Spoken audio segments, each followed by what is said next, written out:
this here is high on my list of inspection items on any high mileage older car. Now we're looking at this belt, okay? And if you look at the ribs look okay, but look at the back side. Look at the grooves and the wear in the back side. So this has got quite a bit of wear. So you don't want to just look at the ribs on a belt when you're inspecting a belt. You really want to look on this back side here. There's excessive wear there. So the belt needs to be changed. Now I'm going to get my special tensioner release tool, and we're going to pull the belt off, and then we're going to check each one of the engine accessories for excess wear. With all these M112, M113, M272, M273 engines that have this belt tensioner buried way down here, I've always been frustrated trying to get on the belt tensioner with a 17mm socket. You got some long ratchet, some floppy headed ratchet, and you're trying to reach down in here and release the tension.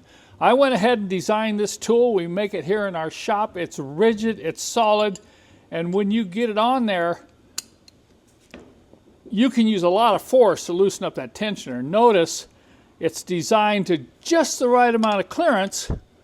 When you put it down in there, I added an extra extension. We're going to put it right down in there where the tensioner is. Locate the tensioner. We may have to move this hose a little bit and get over here because we got to go this way to loosen it up. So you can see where we end up to get on that tensioner, and having that extra length really helps. Plus it gives you a lot of leverage. So now we're going to push down, and that's going to release the tension, and now all you have to do is just lift the belt right off. And right now we're not going to take the belt completely off. We'll just set it aside because that top idler pulley is always worn out. Listen to it. So if you're having funny noises up front, it's usually the idler pulley or the tensioner pulley or some other pulley. So right now, we're going to go ahead and inspect everything, see if we have anything else that's worn out on these engine accessories. So I'm going to start with the alternator. I'll reach down here and grab a hold of it and see if there's any lateral play, and then I'll spin it. If you hear noise, you should probably replace the alternator. Then I'm going to move up to the water pump. This is an important one. You want to grab a hold of this fan and rock it back and forth. If this rocks, you need to replace this.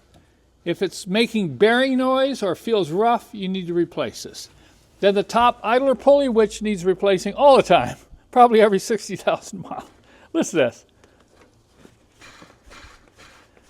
That spins at very high speed, and this is why it seems to always wear out. I'm going to move down to the pulley on the tenter, spin that. It's very quiet, very smooth.